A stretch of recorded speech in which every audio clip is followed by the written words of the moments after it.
Twongeye kugaruka tubasuza kandi tubaha ikaze nshuti bakunzi, nshuti bavandimwe, bakiriya beza ba Kigali House. Uyu munsi ndi Kibagabaga. Urimo urabona umuzigo nkuzaniye se? Umunsi ntuze gucika. Nkuzaniye inzu ebyiri zitandukanye ariko nazo ubwazo buri nzu imwe igiye irimo inzu ebyiri. Urabyumva neza, wabyumvishe neza. Ni inzu igiye irimo ibice bibiri. Ishobora gutuza imiryango ibiri ariko urimo urabona kuri design ukuntu isa. Niba ari ubwa mbere ugeze kuri no YouTube channel, icyo gukora urakizi ni ugukanda subscribe. Urabibona yuko ngiye kugutembereza mu mazu meza kandi y'icyitegererezo. Iyi nzu rero ngiye kubanza kugusobanurira details zayo mbere yuko nkwinjizamo. Inzu imwe ifite ibyumba bitatu hasi na salon na salamanje n'igikoni cyiza cyane. Hanyuma kuri kote yo hejuru ikagira ibyumba birindwi, dushe na toilette nenye. Ikagiramo n'igikoni nyine na salo nziza imeze neza cyane. Ikindi kintu iyi nzu ifite ntakibagirwa kuvuga, ifite rooftop. Urumva ko ari inzu nziza cyane.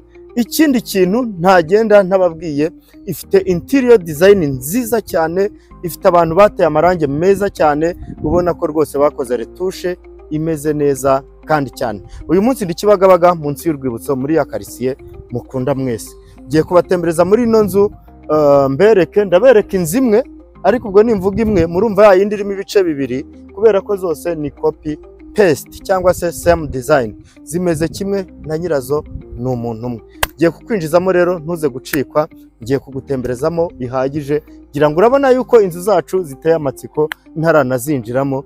Rero izi nzu nkurarikiye byinshi byo kuza kurebamo. Uraza kubona ama bathroom meza, ubone ibikoni byiza cyane, ubone amatara meza cyane yaka neza. Ntuze gucikwa, ugume online tubane nkwereke akantu ku kandi nkuko nabyiyemeje. Reka mite ntangira kubatembereza. Wow, ni karibu rero. Nkikingura ino gate yacu mwamaze kwiyumvamo ikaze already. So reka mbereke nk'ikaritsiye izi nzu zacu zirimo arizo zazinde ebyiri. Ni ukuvuga ngo zitandukanira hano kuri runo rukuta, ase n'uwigira hano abereke neza. Ni ukuvuga ngo ya yindi nayo irimo ebyiri ni iyi ngiyi yo kuri ino side, ngira ngo murayibona. Ariko urabona na neighborhood irimo, urabona yuko ari ahantu hatoroshye, n'ahantu heza cyane. Kandi ikindi ni muri quartier nziza rwose, ntugire impungenge. Hano tuhafite gate ya mbere, ntabwo tubereka iyi, turabereka iyi ngiyi twari tubakinguriye. Ariko wumve ko niriya wayitembereyemo kuko deja nabikubwiye ko zimeze kimwe, zose ni copy paste. Nkigera aha ngaha mwamaze kubibona ko ngeze muri parking. Wow, urabona ko parking yacu yajyamo imodoka. Ufite imodoka nini hajyamo 3, ufite utuvatiri dutoya wakiranja nenye zikajyamo kubera ko espace urabona ko ari nini. Ni ukuvuga ngo rero umuntu wa hano wa mbere, ukuntu igiye gabanyijemo bya bice nababwiye, ino kote ya hano umuntu ashobora guparika agahita amanuka hano tudurwa muri escalier akaba agiye mu nzu yacu ya mbere yo hasi. Hanyuma nanone inzu yo hejuru yindi ifite ibyumba birindwi, niyo iyi ngiyi uparika hano ugahita utangira kwinjiramo. Murabibona yuko ari inzu nziza iri presentable no kuri kamera. Ni inzu nziza ukwiriye kutaza gucikwa nayo. Ubu ndabiza amatsiko yakwishe kubera ko ntarakubwira igiciro, ariko ntugire ikibazo, iyi nzu irahendutse rwose. Niba ushaka kugura inzu ntiyakunanira kuko iri very affordable, irahendutse cyane. So reka rero nkomeze mbatembereze. Hano inyuma sinshaka kuhatinda, niba ndi buhere muri ino nzu yo hasi, ariko reka mbereke hano kuri escalier zijyayo kubera ko n'ibyumba nabonye bimeze kimwe. Nta kibazo, turamanukana ngende mbereke uko hameze. Naha ngaha ni ukuvuga ngo umuntu wa mbere wa bya byumba bitatu birimo hano hepfo, ari naho duhita tumanukana tujya kubereka. Aha, tukigera aha ngaha murabibona yuko twageze muri compound ya yindi yo hasi, ariko ndagira ngo asubize inyuma gutya kamera abereke izi ne escalier zumanukaho umaze guparika muri parking ukabugize mu nzu ya mbere yo hasi. Hano tuhafite ikigega cyiza cyane kandi kinini. Ubwo ni ukuvuga ngo ni icy'inzu yo hasi kuko icyo hejuru cyo iragifite ntabwo giteretse aha ngaha. Aha ngaha hagiye hari amatara meza cyane ameze neza, ubona ko ari ibintu bitanga ubwiza ntagereranywa. Hanyuma rero tukigera aha ngaha wabibonye yuko tugiye kwinjira ku nzu yacu yo hasi. Ni karibu, reka duhita dukomezanya tudahagaze, ntabwo nshaka gukora video ndende. Wow, tubahaye ikaze. Wayibonye aha ngaha ni muri salo y'inzu yacu nababwiraga. Urabona ko ari salo nziza, ifite amatara meza, ifite urumuri ruhagije, ifitemo design nziza. Ndebera nawe ugerageze ubereke iyo parafo. Urabona ko ari parafo nziza irimo spotlight nziza, urabona ko utuntu twose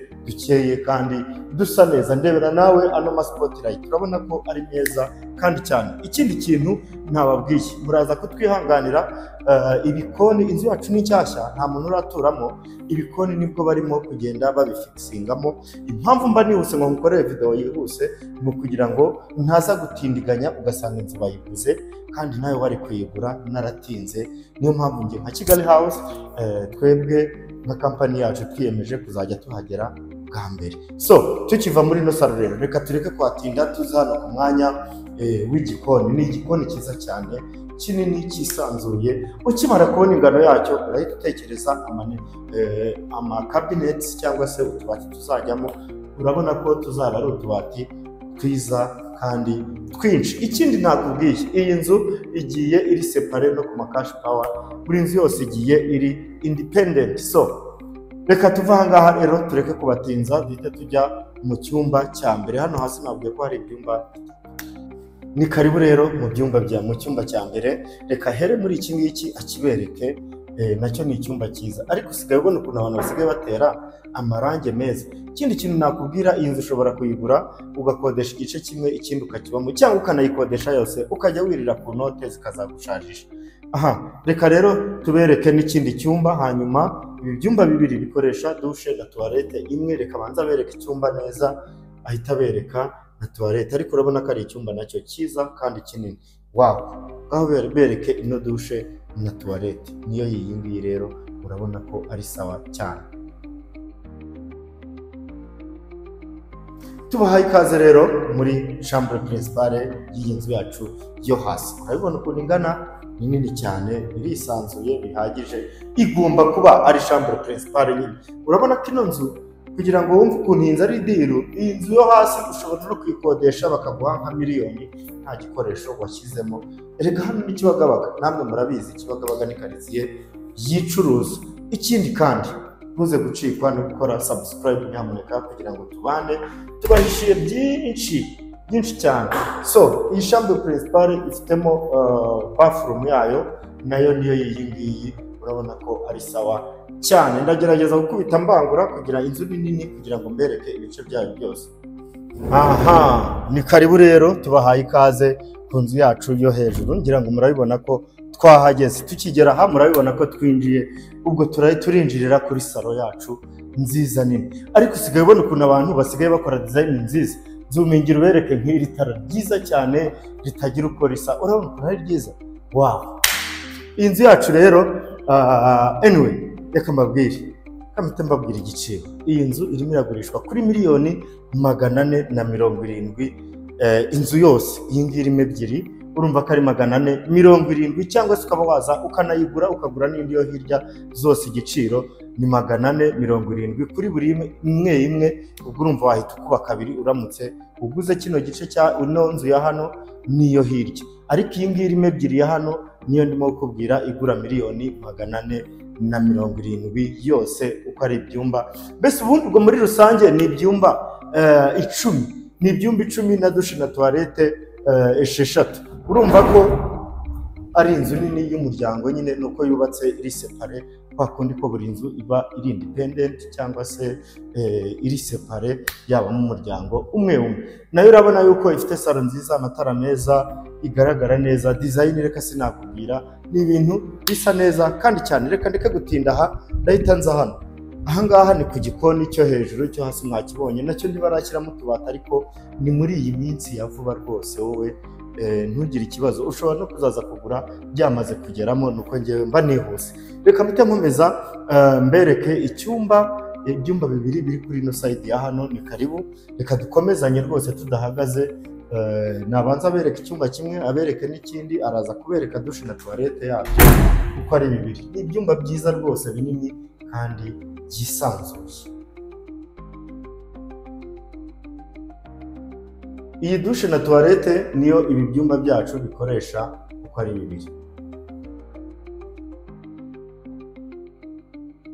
Icyo ni icyumba cya kabiri rero cy'iyi nzu.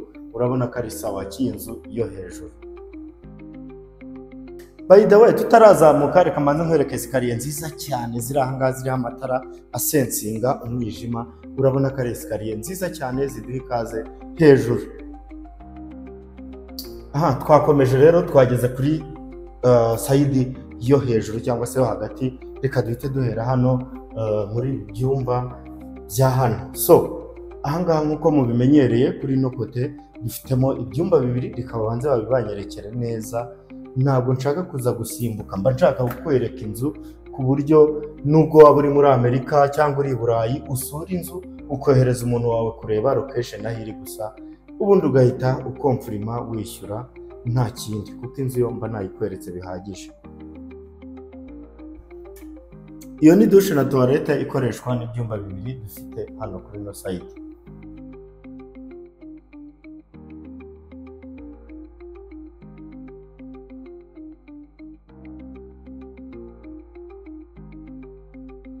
Aha, ni karibu rero no muri iki cyumba nacyo kindi, ubwo ni icya gatatu kuko kuri no side tuhafite ibyumba bine byose. Bisanga bibiri bya bindi byo hasi bikaba bitandatu, icya karindwi kiri hejuru. Aha, tuguhaye ikaze rero kuri chambre principale, ariko mbere yuko njyayo sa n'usubira inyuma banze ubereke izi nzugi zikinze iyi nzu yacu. Urabona ko ari inzu imeze neza, iri ibikoresho bihenze. Ikindi kandi iyi nzu yubatse n'itafari rihiye kuva hasi kugeza hejuru. Dukomeze, ni karibu kuri chambre principale. Wow, urabona ko ari chambre principale nziza nini kandi yisanzuye. Parafo ni nziza cyane, urabona ko isa neza cyane. Ikindi kintu ntababwiye, iyi master bedroom ifiteho akabaraza, kugira ngo uhagaze naho ngaho barakabona yuko ari akabaraza keza ushobora kuba wakiyicariraho ukaba umedita ureba neighborhood nziza. Iyi chambre principale rero ifite bathroom na dressing room. Reka twihutane, gerageza wihute uzubereke neza. Hano hari dressing room, urabona ko nayo ari sawa cyane, iteguye neza. Ikindi kandi hano tuhafite bathroom. Wow, aho ngwino urebe bathroom ukuntu imeze. Hano tuhafite akaravabo keza bwa bundi bugezweho, tukagira kamera keza cyane kaka, urabona ko ari sawa kandi cyane. Hanyuma kuri no kote ya hano tuhafite shower, ni shower nziza imeze neza kumwe na toilette. Urabona ko ari ibintu biteguye neza kandi biryoheye ijisho.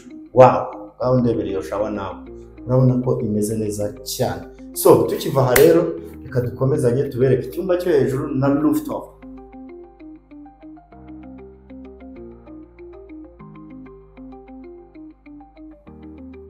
Aha, twageze hejuru rero cyangwa se kuri top, kuri floor ya nyuma. Hano haba na rooftop.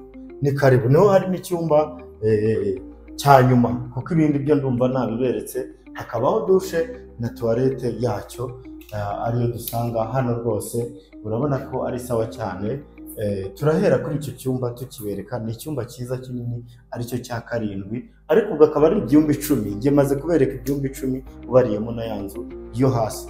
Ahangaha rero hari dushe na toilette y'iki cyumba, ariko n'abantu bari kuri rooftop bashobora kuba bapa-accessinga. Aha, tubahaye ikaze rero kuri rooftop yacu cyangwa se imbuga yo hejuru ku bantu bakunda ikinyarwanda. Ahangaha twahageze, ni rooftop nziza cyane.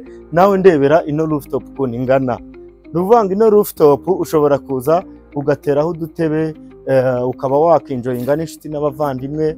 Ceremony ariyo yose ikaba yabasha kuraninga neza cyane. Ikindi mbabarira ndebere ino view ubu ufite iyo wibereye kuri no rooftop yacu. Nzumingiraho kabyarawe ubereke neza view aho ba wicariye urimo kumedita. Urabona ko inzu rwose nawe kuri $470,000 ukwiye kuyigura niba ugeza muri iyo budget. Rwose iyi nzu nta cyatuma utayigura. Nshuti bakunzi ba Kigali House rero, mwakoze kubana natwe. Mukomeze mukore subscribe, share, like na comment. Mujye muduha commentaire tumenye uko ibintu biba bimeze, tunababone uko turabashimira umunsi ku munsi. Ikindi tugashimira abantu bamaze iminsi batugana tukabaha service. Mwarakoze cyane kuduteza imbere.